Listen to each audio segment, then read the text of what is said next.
Всем привет, дамы и господа, с вами Алекс Назаренко. Топ-10 фактов мрачных о любовных песнях MsMojo. Let's go. Voices trapped in yearning, memories trapped in time. Welcome to MsMojo, and today we're uncovering the dark facts and surprising inspirations behind iconic songs that will make you hear them completely differently. What had quickly become the #1 song in the country was a living tribute to his mother. Опа! Number 10, Every Breath You Take. Я так и думал, что она здесь будет. Благодаря MsMojo я узнал, что эта песня посвящена сталкингу. Но видео, которое я сейчас перед этим посмотрел, выяснилось, что там поется...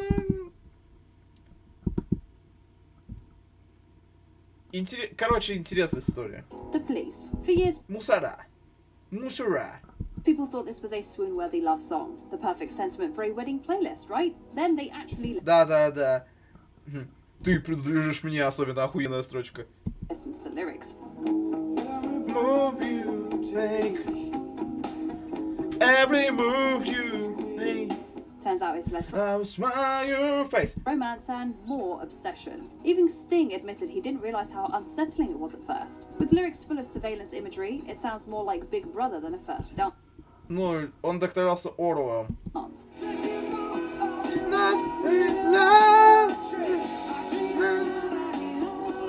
In your face. The theme of control runs deep, and it gets darker. Sting wrote it while his first marriage was falling apart.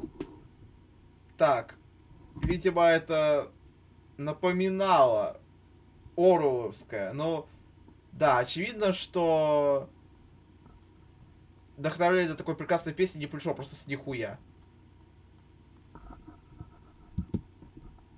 He later said that it reflected his personal and professional struggles at the time. So, yeah, probably best to strike this one from your wedding playlist. Но не убирайте из своего, я недавно добавил, и мне это нравится. Охуенная песня, легендарная, блять.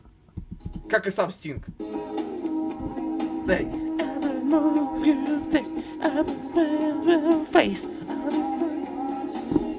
Number 9, You're Beautiful, James Blunt. На превьюшке было о том, что это песня о сталкинге. Кстати, что сейчас стало Джеймсом Блантом?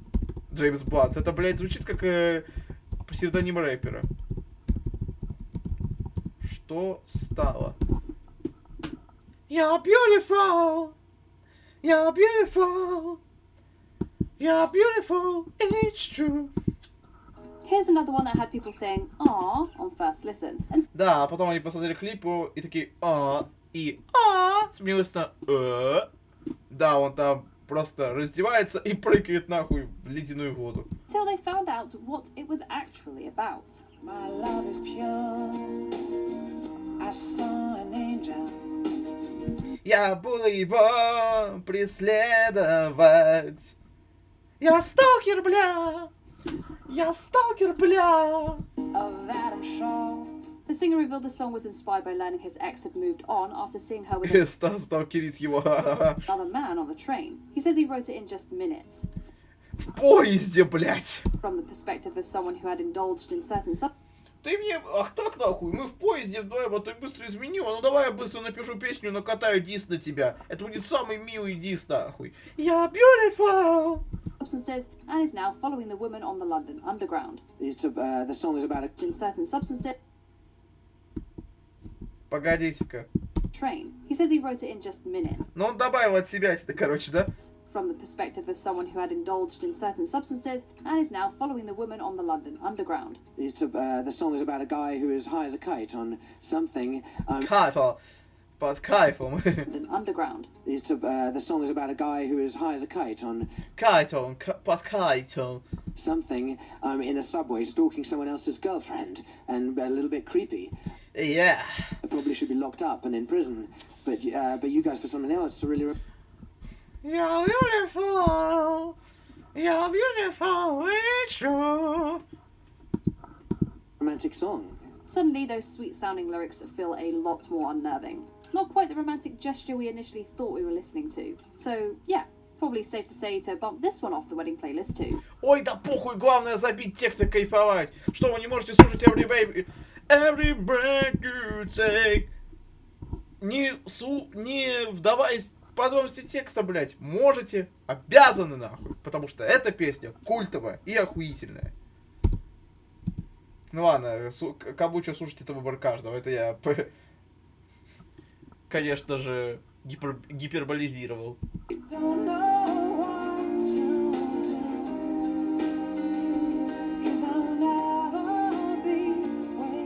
Ну еще снимаем, типа, пошла нахуй, разводимся. Number 8, Layla, Derek and the Dominoes. Eric Clapton found the spark for this song in the Ой, Эрик Клэптон, знаю. Знакомое имя. story of Layla and Majnun, a tale by Persian poet Nizami Ganjavi about a man driven to madness. Манджави, гаджави, звучит как бомбардиля, крокодило. Majnun, a tale by Persian poet Nizami Ganjavi about a man driven to madness by love.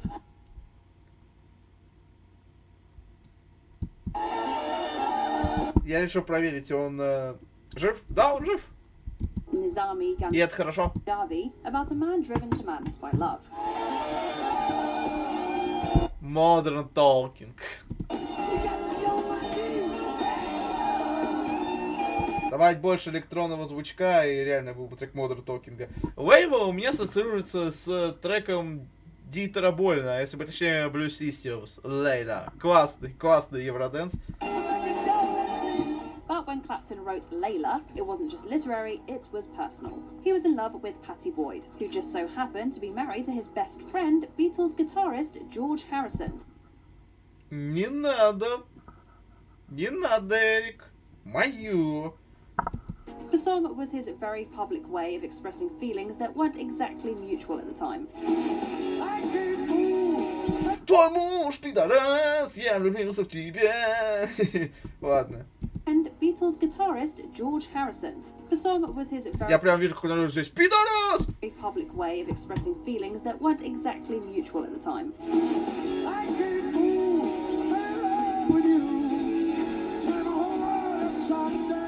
Eventually, Boyd and Harrison divorced, and she and Clapton got married. Harrison even attended the wedding, so we're guessing there was no hard feelings there. Я, конечно, тебя задесил. Ну ладно, не совсем. Eventually, Boyd and Harrison divorced, and she and Clapton got married. Happy end? Не, как сказал бы Алексей Воробьев, happy end! Harrison even attended the wedding, so we're guessing there was no hard feelings there.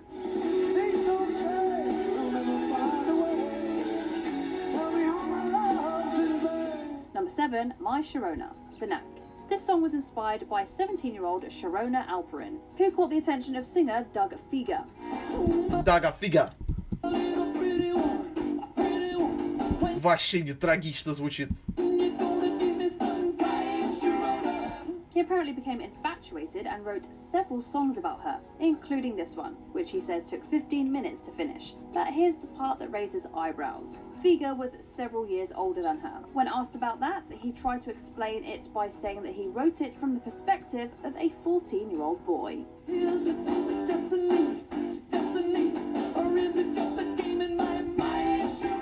Perhaps not exactly the defense he seems to think it is. Figa and Sharona eventually dated and even got engaged, but ultimately split. Still, they reportedly Жизнь показала им фигу. stayed close until his death in 2010. Святая память.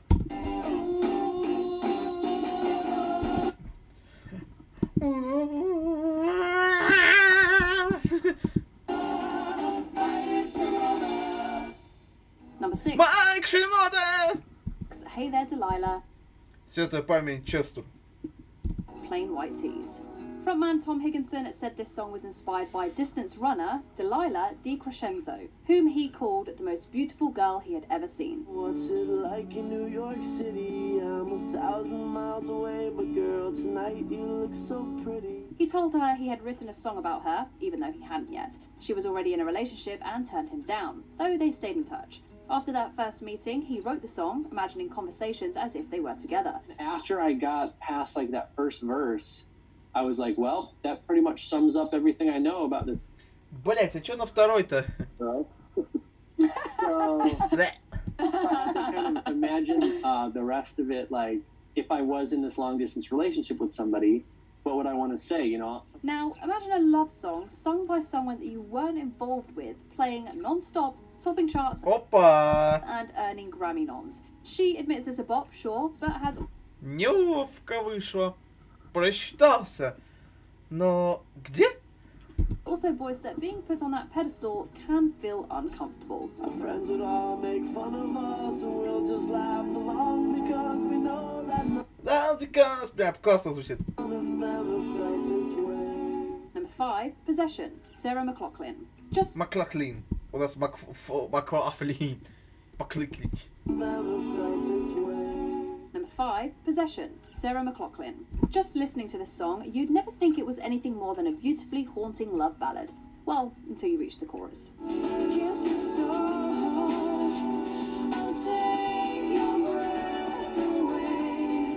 The singer later revealed that she wrote it from the perspective of someone experiencing obsessive love. She shared that the inspiration came from disturbing letters that she'd received from fans who had blurred fantasy and reality so intensely that she feared for her safety.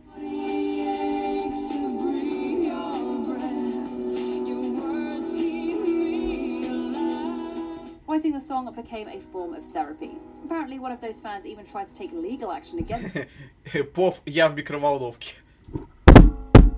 her for lifting words from his letter. However, Пиздец. he ended up taking his own life Боже мой.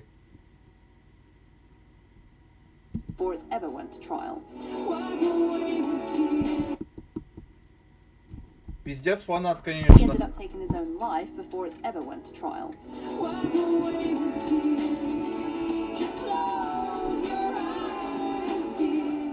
Number 4, Never Learn Not to Love. The Beach Boys. It's hard to hear this Сучьи сучьи пацаны. as this simple love song once you know it was originally written by Charles Manson. Нет, это не Джингл Беллс. Yes, that Чарльз Мэнсон. Charles Manson. Я сегодня смотрел реакцию Вандал. У них заказали реакцию на новый клип Falling in Reverse. И там, нихуя себе, появился Мэрилин Мэнсон. И Алина такая, ну я вот узнала, почему он Мэрилин Мэнсон. Потому что Мэрилин Монро и Мэнсон. Я король совпадений, мать его.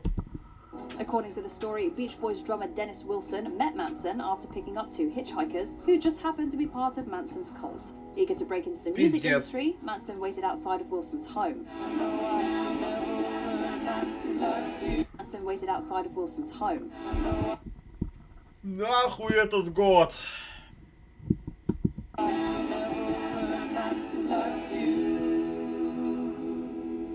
His version of the song was called Cease to Exist and featured different lyrics.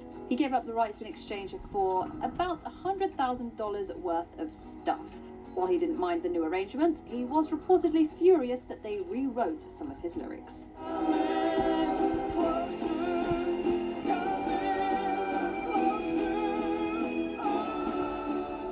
Number 3, He Hit Me, It Felt Like a Kiss. The Crystals. The title tells you everything you need to know about this song's contents. He couldn't stand to hear me say. Jerry Goffin and Carole King wrote it after learning about their babysitter, later known as singer Little Eva, and her relationship. When they asked why she stayed with her partner, she reportedly said it was his way of showing love. I could have never made him back. Чувак! King, herself a survivor of abuse from a previous marriage, said her goal was to show others in similar situations that they're not to blame and that they deserve to feel safe. Sadly, the message didn't land. Radio stations refused to play it, and the writers later said they regretted ever having written it. When he kissed me back, he made me go. Господи, я еще раз хочу понять. Я запомнил, что есть няня. Jerry Goffin and Carole King wrote it after learning about their babysitter, later known as singer Little Eva, and her relationship. When they asked her why she stayed with her partner, she reportedly said it was his way of showing love. А, Written it. When he kissed me back, he made me go. Number 2, I Can't Make You Love Me, Bonnie Raitt. The idea for this song came from a news article, though co-writers Mike Reed and Alan Shamlin remember different versions of the story. Lay down with me, tell me no lies. ну прям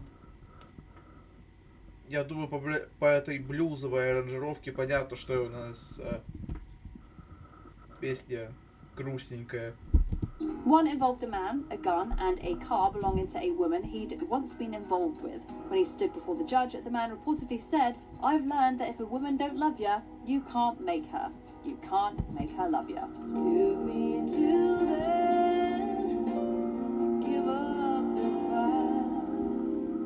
The other version tells of a man living under a bridge whose wife arrived Ты to бомж? take him to the The other version tells of a man living under a bridge whose wife arrived to take him to the courthouse for their divorce.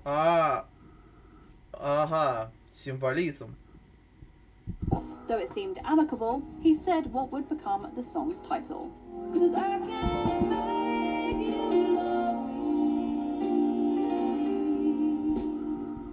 Before we unveil our top pick, here are a few honourable mentions.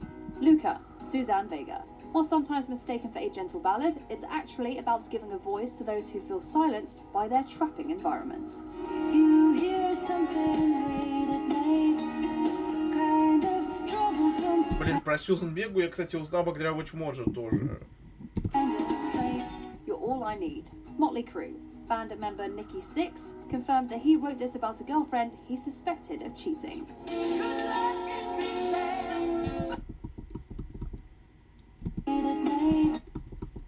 Сьюзан Бега. Motley Crue. Band member Nicky Sixx confirmed that he wrote this about a girlfriend he suspected of cheating.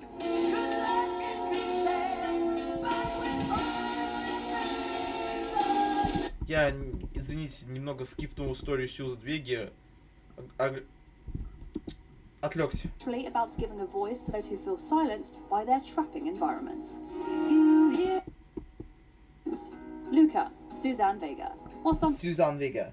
sometimes mistaken for a gentle ballad, it's actually about giving a voice to those who Ну, потому что она так звучит. feel silenced by their trapping environments. You hear some Love Will Tear Us Apart. Joy Division. As the title suggests, it's about Тоже была здесь. a broken relationship. After Ian Curtis took his own life, his wife had it inscribed on his headstone. Я уже отдавал ему честь здесь. Own life, his wife had it inscribed on his headstone. О, как мило.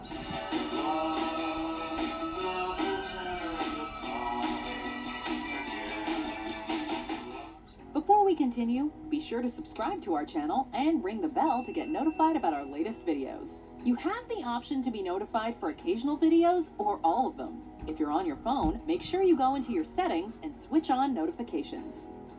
Так. Number 1, The Way. Fastball. On the surface, this song tells the story of a couple who set out to relive the joy of their youth, only for their car to break down, so they keep walking instead.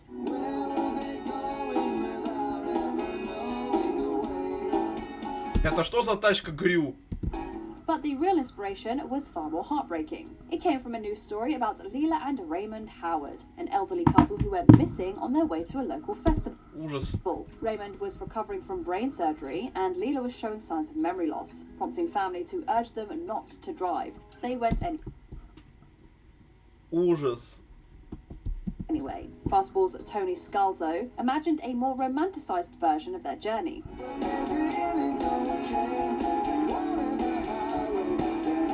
Но им было все равно, они ебашили на фест.